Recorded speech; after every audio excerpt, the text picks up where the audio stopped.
क्या आप लोग को पता है कि भाई जब बुखार आता है हमको तो हमारी बॉडी का टेम्परेचर बढ़ता है, बट पेशेंट क्या बोलता है कि जब मुझे बुखार आती है मुझे कपकपी लगती है, शिवरिंग होता है। ऐसा क्यों होता है, कभी आपने सोचा? नहीं। चलो हम बताते हैं। तो हमारे ब्रेन में एक पार्ट होता है जिसका नाम है हाइपोथैलेमस। वो हाइपोथैलेमस के पास में क्या होता है, थर्मल चिल सेंटर होता है जिसको बोलते हैं सेट। क्या बोलते हैं? थर्मल चिल सेंटर होता है जिसको बोलते हैं SET, सेट सेंटर बोलते हैं। अब क्या होता है, नॉर्मल हमारा बॉडी टेम्परेचर कितना होता है? 36.9 डिग्री सेल्सियस या तो 96 फ़ारेनहाइट होता है।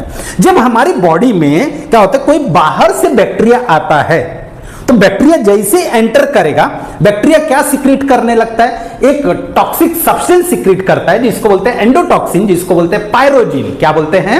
Endotoxin, pyrogen. और ये पायरोजिन जो होता है वो बैड केमिकल होता है। क्या होता है? बैड केमिकल होता है। तो ये बैड केमिकल को हमारा जो इम्यून सिस्टम होता है वो डिटेक्ट करता है। तो डिटेक्ट करने के बाद इम्यून सिस्टम सीधा सिग्नल किसको भेजेगा? ब्रेन को भेजेगा। तो ब्रेन क्या करता है, बोलता है भैया कि इसको जो बॉडी टेम्परेचर है उसको बढ़ा दो। बढ़ाने से क्या होगा? बैक्टीरिया मरेंगे। क्या होगा? बैक्टीरिया मरेंगे, उनको मार डालो। बट अब होता है कि भाई ये बैक्टीरिया रहते कहाँ हैं? ब्लड में रहते हैं। तो हमारे जब ब्लड का टेम्परेचर बढ़ना चालू होता है, क्या होता है? बढ़ना चालू होता है। और ये जो एसिडी का टेम्परेचर था जो मैंने बोला वो कितना था? 36.9। अब जब हमारी बॉडी का टेम्परेचर बढ़ेगा तो कितना बढ़ेगा?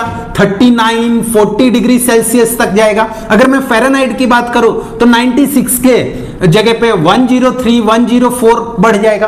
अब ये जो गैप होता है, ये गैप के वजह से क्या होता है, हमारी बॉडी का जैसे टेम्परेचर बढ़ता है तो हमारी बॉडी की जितनी भी नसें हैं वो क्या होने लगती? कंस्ट्रिक्ट होने लगती हैं।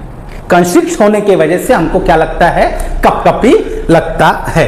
इसीलिए हम क्या होते हैं, जब हमको बुखार आता है तो कपकपी लगती है। खास करके डेंगू और मलेरिया के बुखार में आपको ठंडी देके, मतलब कपकपी लेके बुखार चढ़ता है।